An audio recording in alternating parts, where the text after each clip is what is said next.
Well, hello. Thanks very much for having me on, and I am delighted to be here with such an eminent panel. Um, and I think I'll sort of begin by kind of just jumping us straight into this discussion. The risks and rewards and opportunities of algorithmic government is an interesting one. I think we definitely want to make this a kind of a positive panel and looking at some of the proactive things we can do to make this work better. But I think we start from a position where, in the UK at least, we've had a very public sort of algorithmic government sort of dragged through the press with the A-level results fiasco. And I don't want this panel to be just about that, but I think it sort of serves as a kind of interesting jumping off point for us in the sense it was kind of quite a public failure of using. It wasn't really even an algorithm. It was much simpler than that. But what happened was it did kind of give a result that was sort of universally panned by most people that it affected. And so I want to see if we can maybe start by teasing out sort of what went wrong with that and what it should tell us about the way forward. And I'm wondering whether I perhaps start with you, Rachel, if I'm not putting you too much on the spot. But I know that having, as someone who looks at kind of how to kind of carefully mitigate against harms that might come from algorithmic governments, I'm just wondering, what does that incident, tell you about how we ought to approach this? Well, I think the first thing to say is that the word algorithm is doing a lot of work here. I think in the public mind, it's like like the token that represents all kinds of things that happened. And I think actually whether or not the algorithm itself was problematic, I think the issues are much to do with how it was deployed into the service. And so really, if you have of complex system and you change one thing without changing a number of other things or calibrating it slightly differently, you're going to start to go wrong. And so I suppose on one level, there's a very, very human level in which the dates could have been slightly changed, things could have been announced in different ways. The results go to universities about the week ahead of them going to the students. There was a lot of time in the system that could have been used differently. There was a lot of things that could have been communicated differently. And then I guess lastly, the problem with the algorithm is the algorithm tried to replicate the way the world is unfair. And it did that much more harshly. I think when you automate any slightly messy, complicated human thing, the worst parts of it become bigger and more concrete more quickly. And I think a mixture of all of those things, the lack of changes to the timing, the lack of clear comms, the inability to see that codifying ways people are discriminated against much more harshly would be problematic. All kind of came together to make a perfect story of just awfulness. And so I know a lot of engineers in particular are really unhappy about the idea that this is the algorithm's fault. But I think, on the other hand, what I would just say is I think government will have to be just much more clear and more honest and transparent about how it uses automated decisions after this. Yeah, and so not the algorithm perhaps per se in itself, but in the way that it was applied. I'd love to hear from Marc and bring you in here, because I think you're sort of very much a proponent for using algorithms, and in fact, you don't feel that we should be sort of too dismayed by this particular incident or read too much into it. No, I don't think I would. I don't think I would say that at all. So I mean, I basically completely agree with Rachel, and I think it's a very interesting thought experiment to say, had the same policy been implemented by people instead of being automated, would that make us any happier at the results? And I think the answer is clearly no. My claim would be that as Rachel was basically saying, it's not the algorithm, it's all of the things around the algorithm. Sorry, an algorithm is just a set of instructions, right? And it doesn't really matter whether you implement those instructions on a computer or in a kind of bureaucratic workflow. It's in any circumstance, it's the purpose that the algorithm is trying to achieve and the manner in which it tries to achieve it that you care about. And I think whether it was deployed via an automated system or whether it was deployed via a large bureaucracy, Rachel's right. It's the purpose and the scale and the method in which it was implemented that made it, a total like disaster. But we see this all the time, right? So I think it's very important to remember that, algorithms, AI, AI is not general in artificial intelligence right now. It solves narrow tasks, and it can do those narrow tasks at a superhuman level. But to achieve anything in the real world, there's a whole set of tasks that need to be done. Exactly as Rachel was saying, there's the things beforehand, and then there's the notifying everyone. There's the talking to the universities, giving the actual implementation. Then there's the giving them more time, the universities more time to adjust and all these things. And our view is that if you only take into account the very narrow piece that you can automate right now and don't change the things either side, you're almost doomed for disaster. Either you're not going to see the value or something bad's going to happen. And so our view is that this is a classic example of a failure of how to automate, where you don't consider the full process, and ultimately you end up with a bad outcome. Yeah, I'd like to broaden it a little bit from just the A-level thing, because I think what we do see is that a lot of times, we've seen a number of cases where councils have been using some sort of algorithm to decide on benefit claims, or to highlight ones that are maybe fraud, need looking at. Or we've had again, these are all UK examples, sorry Peter, but but a lot of cases where we've tried to automate some part of government decision making, and we've seen it sort of had to be either quietly or very publicly rolled back because it's come up with results that are causing harm. So the question I'd like to sort of put more broadly to everyone is do you think we're rushing this too much then? Do you think that, as Marc says, algorithms and AI, narrow AI, are good at doing these very discrete things, but we're perhaps putting too much on them. We're asking of them to take over relatively complicated decision-making processes for which they're just not, prepared yet. I don't know, Peter, if you have any thoughts and would like to jump in, and would also like to hear Sue's view on this in a minute, because you work at the edge of actually in government. So, but Peter, any thoughts?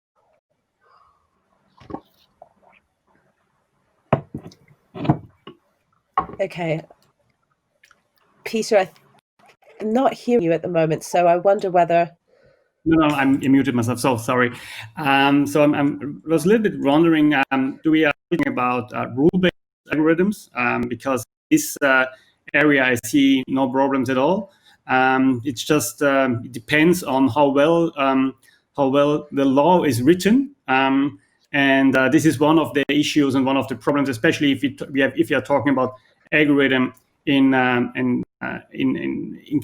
incorporated into process of public administration, especially in it's a little bit different in Anglo-American countries, but at least you also have at least a set of rules which are written down in the law. And then the question is, the people who designed laws, did they have in mind how to automate it, how to automate that, how to digitize these rules?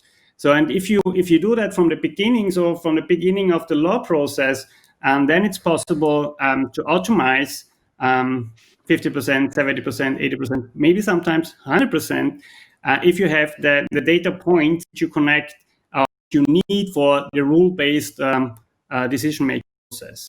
So in area, I see no problem at all, and also you do not have to think about the system boundaries, because you're just automating. You just do an automatization of an existing process. If you're talking about machine learning, then it gets a little bit very much complicated. If it's about decision support, then it gets even worse, because then you very much also have to look at what I think Marc had that in mind.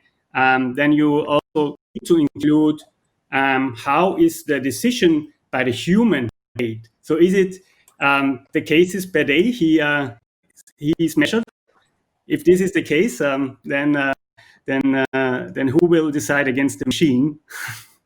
So then you really think then you have to also, then it's not enough to look if there's bias in the data, and then it's not enough to look if the algorithm is transparent. Then you really have to include the whole system, so that linkage between digital and human decision making.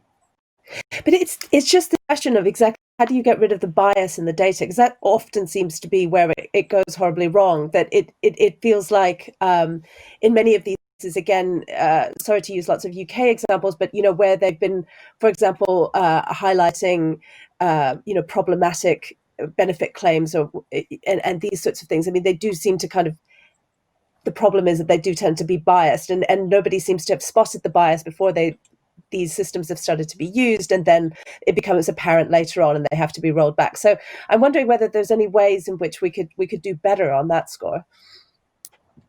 I think that the bias only matters in the second case. In the first case, bias matter, the quality of your data, the quality of the data of the public administration matters, and that's not about the bias. In the second case, if we are talking about machine learning and decision support, yes, then we know that we have cases of bias. But if you instruct the human decision maker that this is just a decision support, which also could include a bias, then I think there is not a problem at all.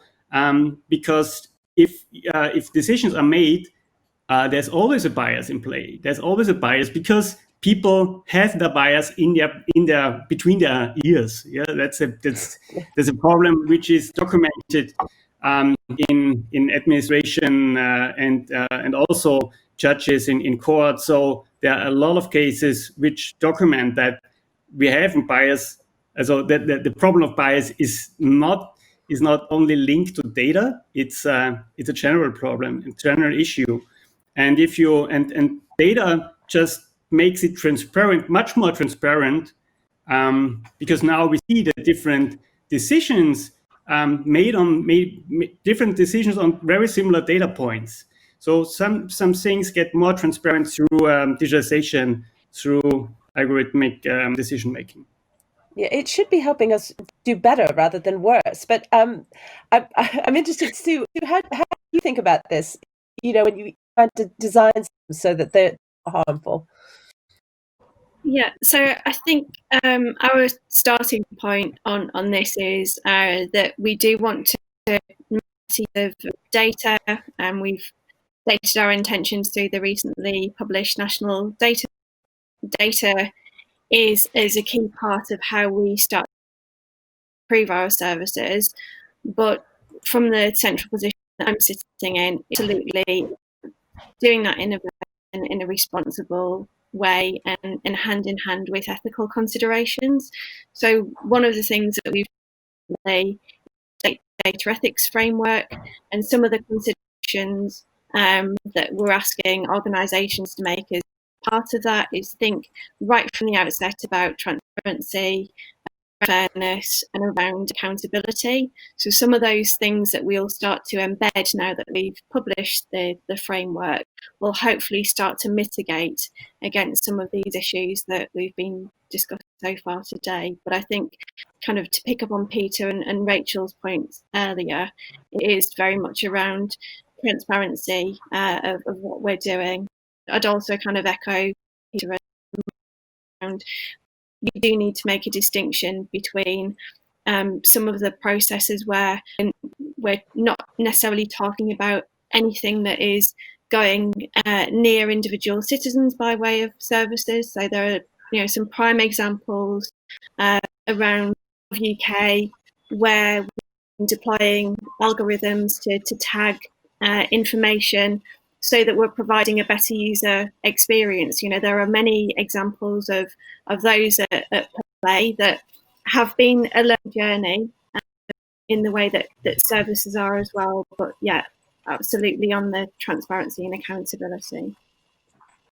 And Max, jumping to you now, because I know you've been kind of also involved in sort of trying to weed out bias or test systems for bias before they get deployed in a variety of different roles in your career. I mean, what thoughts do you have? Like, how do we make sure that we can sort of really stress test stuff before it goes live and starts to kind of impact on people negatively?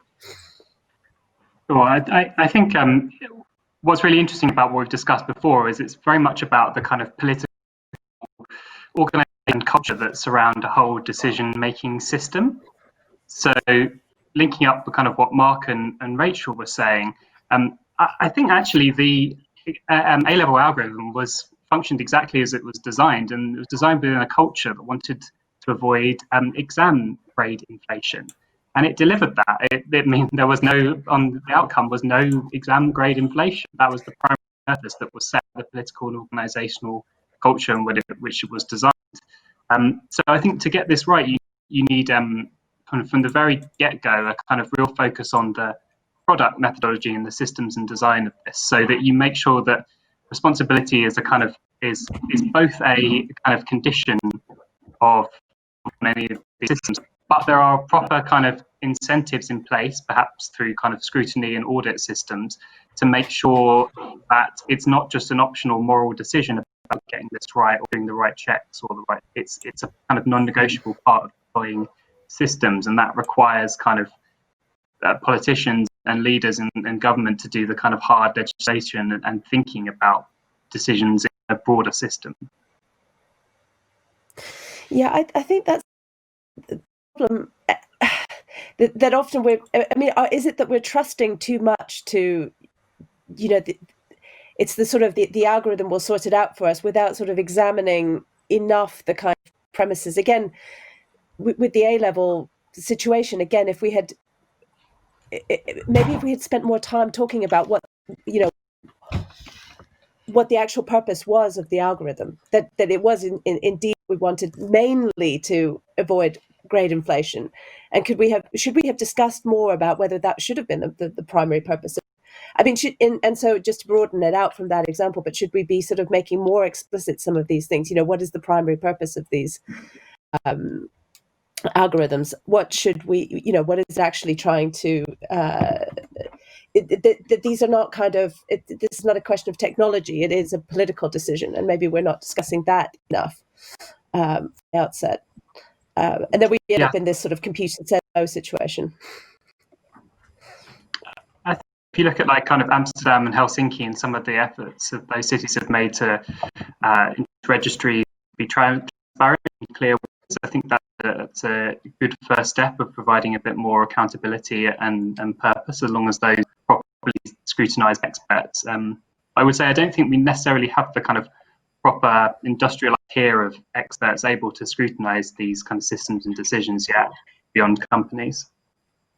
And is it also that we just don't understand enough as as even the general public? I mean, there's sort of this feeling that it's an algorithm, so therefore it's going to do everything for us. And what's kind of really interesting to me, if you look at something like development of AI systems and GPT-3, for example, and it comes out, everybody is very excited about what it can do. And it's going to be able to write essays for us, and we'll never need a journalist again, and all that sort of thing. But then quickly, within minutes, because it's been trained mainly on the internet, which, it just reflects humanness. And as a sort of interesting side note, not to lower the tone too much, but it's obvious that it's been trained on a big library of porn, because it starts to make associations with, very unfortunate words that are kind of associated with women. I mean, men are associated with the word large, and women are associated with the word sucked, which makes me think this really is trained on porn. But we're very surprised by this. I think that's the thing, and then we're surprised that it reflects bias. So what do we do about that? I mean, how do we kind of take out the bias, but also kind of, educate ourselves as the general public, or as decision makers in government, that you cannot sort of put too much emphasis on these. I don't know. I mean, come maybe bringing you in, Rachel. Do you think? I mean, I think you have this sort of thing about building in more mitigation around these systems, and Yeah. I mean, I think it's not just about mitigating, but it's about being honest about what the data that we have represents. So, for instance, I think Wikipedia is one of the inputs into GPT-3T. I always, but anyway, into that, and I think the 70%, if not more, of the authors are men. They are men from a tiny demographic. They are not representative of everybody in the world, sharing their knowledge and perspective equally.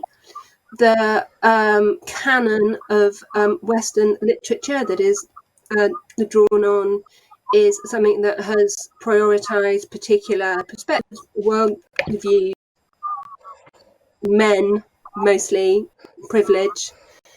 And that actually what we're doing when we're living in the now is we're like crystallizing all of those bits of kind of almost the like lots of them things I think we have progressed away from in the last 20 years as a society, are then kind of really hardened and crystallized in that kind of data. And I think the idea that it's possible to let data do the job on its own, it's a little bit like saying, let's go back to 1930, let's live in kind of different times. Because, it feels as if it's modern and it's exciting, but actually not everything that is innovative needs to use technology. There's lots of other things to do. And so I think you're probably never really going to genuinely get around the fact that we live in a society that is racist, the sexist, the biased, that privileges money, and you're certainly not going to do that if you're only training your algorithms on data that has been made there. So I think it needs to be a bit of honesty. Like, the last thing I'd say is that like what's really interesting, I think, a lot of time about government policy is it includes a lot of things that people are uncomfortable to vocalize. It's quite often a compromise, or there'll be a stakeholder over here who is told a different thing to a stakeholder over there, and they look to see, and they all think they have like the outcome that they're interested in. And I think that when you move towards like the pointiness of using mostly quantitative, that kind of ambiguity doesn't really have a space. And so it could be that if you want to move toward more data-driven politics, then we have to have policies that are made to mitigate that, not just kind of putting algorithms in the systems that aren't really working now, I think.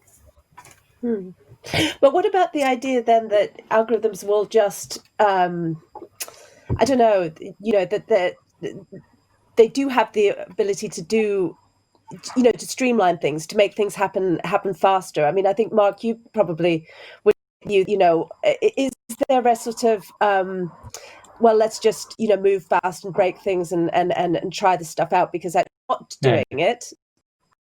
I remember you saying that, you know, not applying them in cases, and I'm not saying, you know, in the A-level talk, but in some cases, it might do more harm not to use them. But that doesn't mean you have to move fast and break things. So I think, you know, government is at a scale and deals with sufficiently important issues that they can't afford to move fast and break things. That just causes too much harm and loses trust, and that has all kinds of long-term consequences.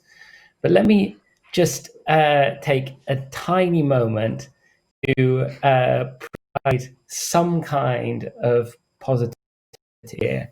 So when we look at the world around us, I think we can all agree it's not perfect. There are things that we would like to improve. And there are many things that we would like to make better, and there are many things that we'd like to make cheaper. And technology offers a solution to doing that. If we look at the history of the human race, the thing that lets us live our wonderful lives today with respect to almost any time in the past is the kind of power that technology and wealth that technology has brought us. Now, that is not to say that it is perfect. It is very clearly flawed. There are things we would like to make better, but nevertheless, to give up so wholeheartedly on the opportunity to try and make the world better, to me, to be considering way too early. So I'd like to sort of offer some kind of sort of progressive vision for the deployment of technology. And I'm not even just talking about AI here, right? What we're talking about here is spanning, is almost kind of, the sense I'm getting is we're like ruling out the entire technology from making our lives better in the future. And so I think that our society is not perfect. And when you put something into an algorithm, when you do it in a very thoughtful manner and you engineer it well, you do actually have the chance to correct some of the biases from society. So if the off-qual algorithm is biased, the reason we know it's biased is because we can do the maths on it and we can actually look at it and say, well, that was biased. We're not going to do that again. And so we can now correct that and we can move forward and we can do things better. So I think it is incredibly important for us to look at both the positives and the negatives. Like if we don't deploy, we are short of radiologists in this country. That means that people on a daily basis don't get the scans that they need to treat their possibly very dangerous diseases. That's a tragedy as well. And we have to move forward. We should not, sometimes technologists will offer this kind of choice between you can either have performance or you can have safety. That is a false dichotomy. The public should demand exactly what Sue's saying. We should demand both at the same time. But to view this with such a negative light, to me, is surprising. I just think we can and will do better. Peter, I think you might have some thoughts on this. I think I read a 2015 interview in which you said that perhaps sometimes we have to move through a dystopia in order to get to the kind of utopia at the end, to algorithmic government. I'm wondering whether do you still feel that way now, given the developments you've seen since that time? and is this a kind of necessary learning step we have to go through? Oh, you're muted again, Peter. That we do not have to go Dystopia, but it was it was a funny interview, and we were talking about democracy, and when we talked about democracy, it was already the problems were on the rise, that social media will. It was before Brexit. Before the Trump election, and it was already, and that was what I was talking about. So maybe we are not able to deal with social media, to deal with data-driven decision making, that we really have to go through a dystopia and then learn from our mistakes and build a better world afterwards. But this is not my personal position. So I'm like Marc just mentioned, I'm very optimistic. So in general, I'm very optimistic. So we need to solve the problems, the grand problems, the grand challenges of human mankind, and we are able to do that with the use of technology. So I completely agree with what Marc was telling, and I was also a little bit surprised that usually this negative discussion I know from panels about technology. I'm very optimistic. So what I mentioned before is we also. So if you look to public administration, we need to start at the beginning of the process and the lawmaking. When we are designing law, there are so many possibilities to do that. If you do that in the right way, then we can use technology for much better decision-making processes in public administration, which is also today we have bias in different decision-making processes, and so many public administrations are completely decisions in a completely different way.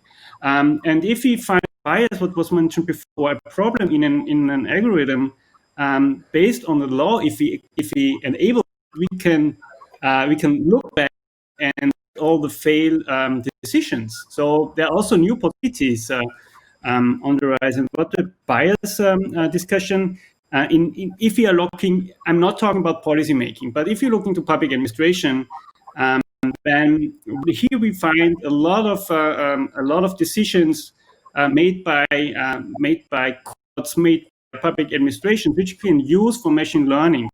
And in this area, I would say that we have not so much sexism problems or gender issues, because especially in these areas we have almost a balance. Now we have almost a balance, maybe not back in the last 6 years, but it's improving.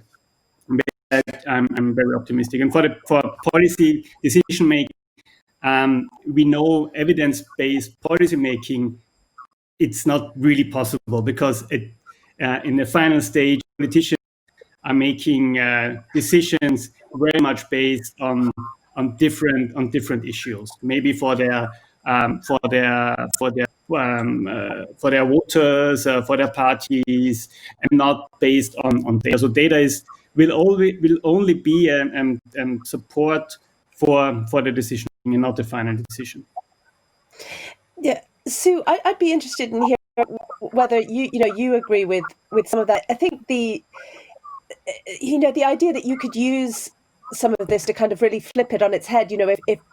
If something makes bias very apparent, how much discussion is there, sort of, in your team about how you sort of use that, and sort of, you can see, that if actually some of the algorithms really bring to the forefront how biased existing decision making has been, how do you use that then to kind of move forward and correct for it? And yeah, that's a great question, because it is very much a live discussion that we're having at the moment around, and one of the commitments that we have in the data strategy, which is kind of, it building on a fairly long-standing tradition now of the UK in terms of open data, open government and transparency.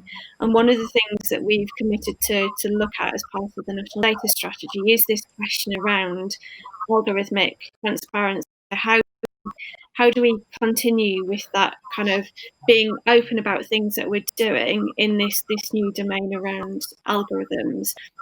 Because those are, if we look back to when the open data and open government really took off in the early 2010, 2011, part of that was being able to demonstrate what government was doing and to be able to hold governments to account. So in a way, it's a bit like the points that Marc and Peter have been making. We can talk about algorithms as the brave new thing. In fact, what we're talking here is probably an evolution of systems, and some of the core things around transparency, responsibility, ethics, just through the core of that. And so, yes, we are very much looking at algorithmic transparency angle at the moment. Do you think do we need to make it somehow more public, though, in more sort of public participation in those discussions? And again, probably, Rachel, you're nodding, so feel free to jump in. I feel like we talk about it when there's a sort of catastrophic failure, but perhaps we ought to be talking about it more generally, all the time, and for citizens to understand how they can be more part of that conversation. I don't really know, as a private citizen, how I sort of interrogate the government's sort of data policy, particularly. So, but Rachel, sorry. Sorry, Sue, did you want to respond? Yeah, there's a consultation at the moment around the strategy and the commitment, and as part of the open government partnership work that we do, it covers a wide range of things, not just around data, but around civic participation. And generally, as part of that process, it is around involving citizens as well as civil society groups. So there is that kind of thread running through a lot of the work that we do. And perhaps we need to improve the transparency of that, but it is very much part of the work that we do.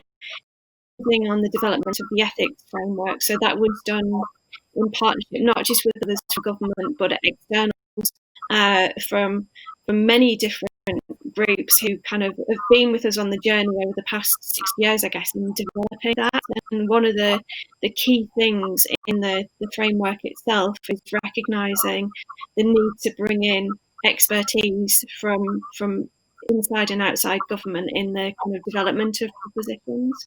I'll stop there and hand over to Rachel. Yeah, Rachel, you look like you wanted to jump in as well. Just add that actually the thing that needs to happen, if you're modernising the internal system, then you need to modernise the external. And so there need to be, there need to be redress. I think we're unlikely in a position where most citizens have the capability to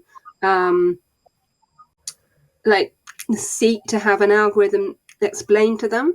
But if they know there is an body who can act for them, or who can help to resolve issues, because I think it's not just about educating. It's offering a modernised service end to end, because I think at the moment we all have, we've been living in a world in which bias wrapped up into things like class, it's wrapped up in power, and I think, like it or not, we accept some things that may happen in the courts, some of the things that may happen in decisions that are made about us, are made as part of a system we kind of understand. And I think if changing that system, it then needs to be made legible and open to challenge as well. Max, I think you probably have some thoughts here. What is the Tony Blair Institute sort of forward on suggestions?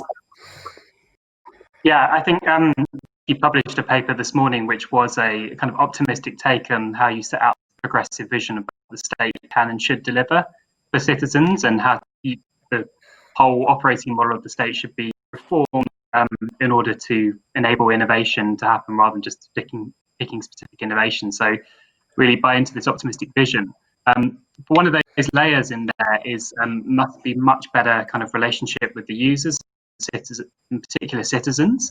And if you look at somewhere like Taiwan, for example, and what they've done with the Gov0 initiative, which uses kind of very old methods of deliberative democracy and combined with modern technology to really get opinions of people and to better decisions on various different elements of policy making.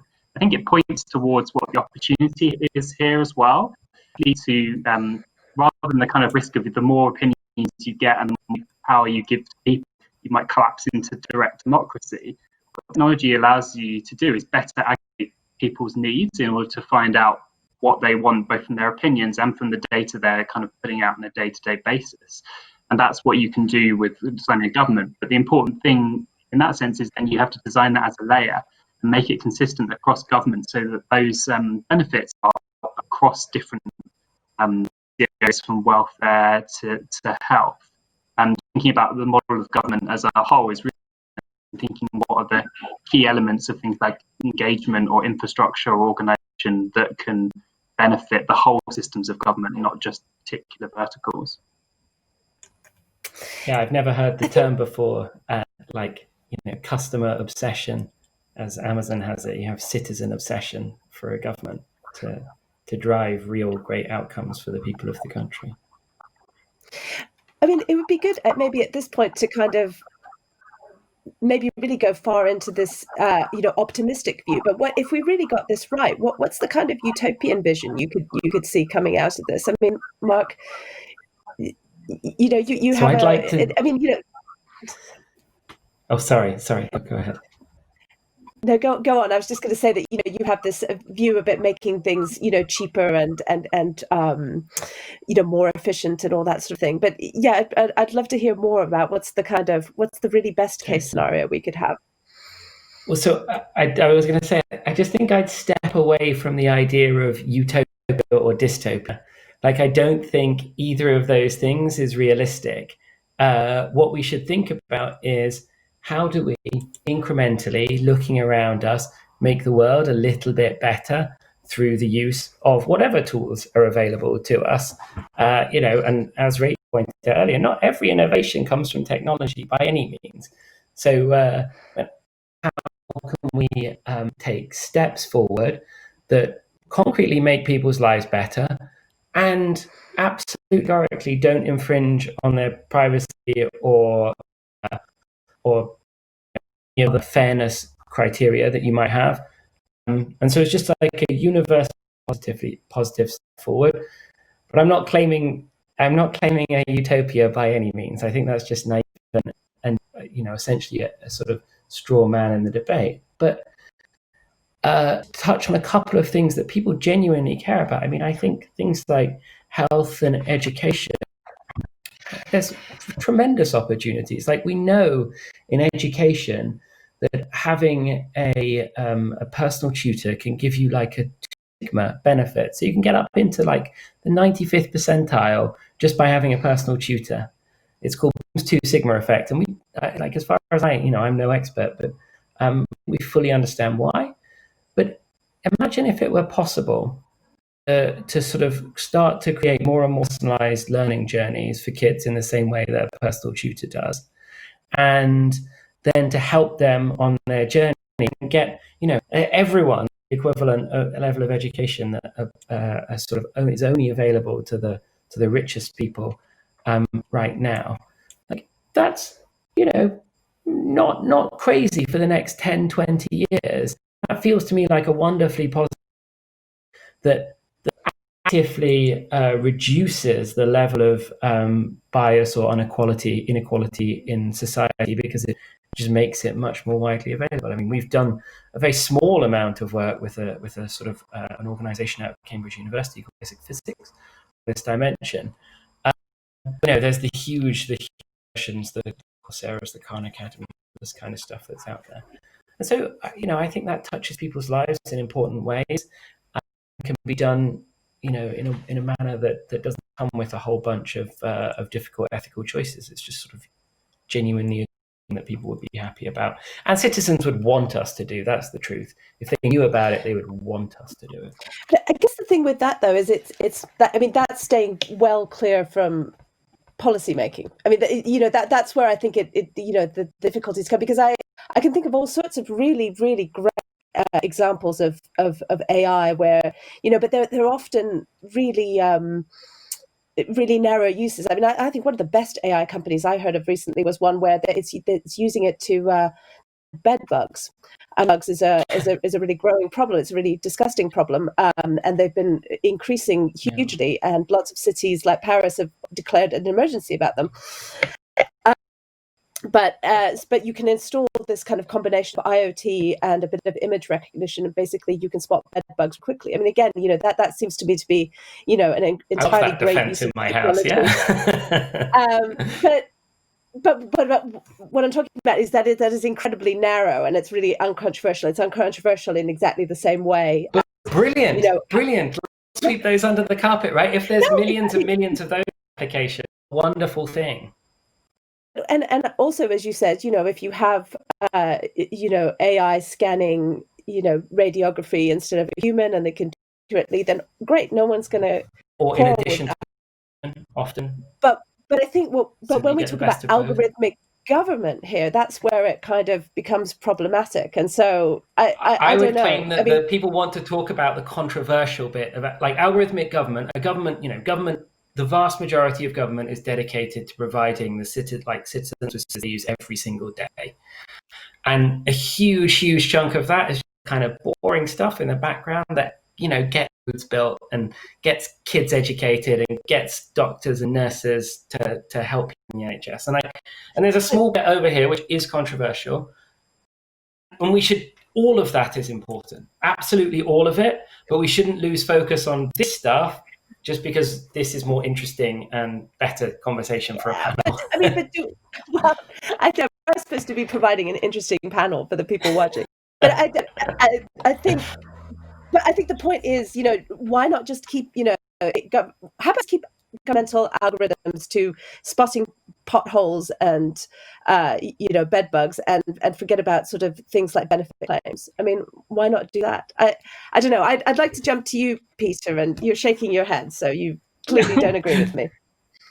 Yes, do that, and please make as many projects as possible in all the different areas. But please also do it in public administration and in healthcare, because people really can benefit. And please talk with researchers from public administration.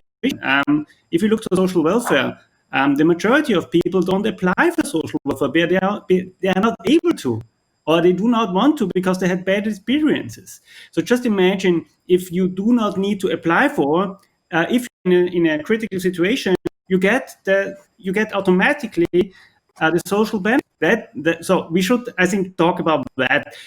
At the moment, these people are not benefiting from it. So if you look for, sorry, Marc, but a very positive impact, then it should be inclusive and it should be more fair. And also the decision-making process, it's not fair. People who are able to pay a lawyer, to have the skills to fill out all these difficult forms, and they receive the benefits, but not the mass of people, or the people who really need the help of a social system.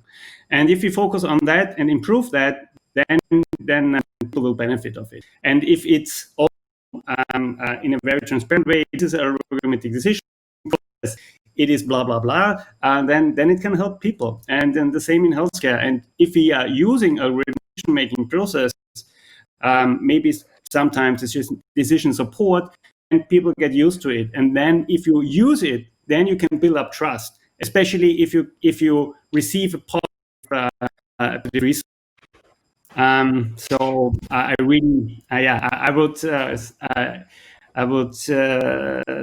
that all of us start a lot of projects, make a lot of experiences, and learn on these experiences. So because government is really not moving fast, so it's not moving fast. So that's not our. So you'd be arguing for going further and more broadly. I mean, Rachel, I'm looking at you now. I mean, does that ring any alarm bells? I mean, the idea you could make benefit claims, maybe? I would say that if you think that there's a certain amount of effort happening in a system, is it better to make the incredibly mundane, the things that everybody knows a lot about, the expertise that is all there in the system, and put that into the faster of doing things in order to then have the capability to have more time for people and to be looking after the things, the nuanced things. And I think what very often happens is that technology gets thrown at the things that are hard because they've been hard for a long time, and that rather than saying, this is maybe a problem, it's impossible to solve, or we're going at it the wrong way, all the things that have been brought to it that haven't worked are then exacerbated. And I think a really good example is the use of algorithms in the child protection, where this is like the most sensitive thing the local authority is going to do, but it is the most automated in the UK at the moment.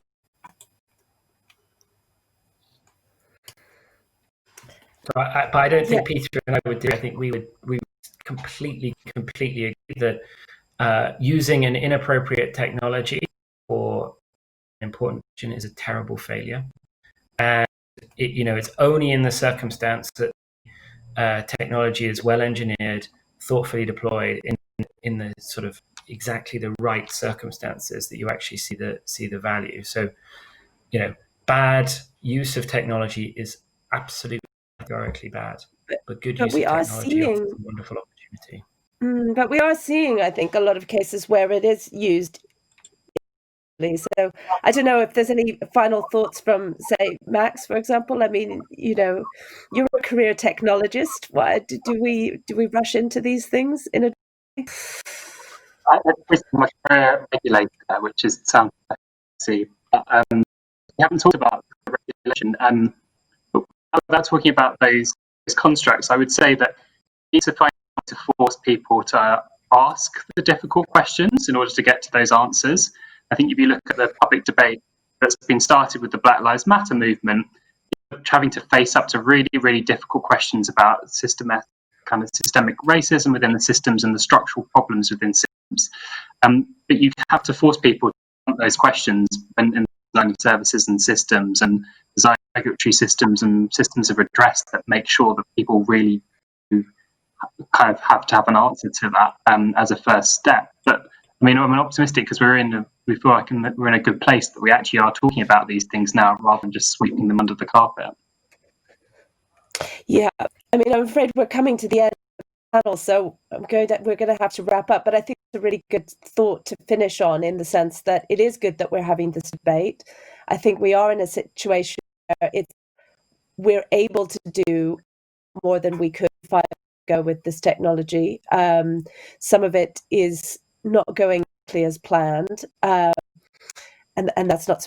But I think if we can have sort of this fairly open debate, accessible to lots of people, about how do we get this right, and we get that kind of meshing of imperfect and rather inflexible machines to work better together. I think that would be a great place to start.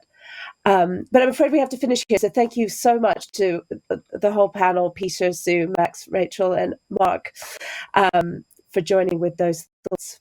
And I hope you enjoyed the last session of the day after this.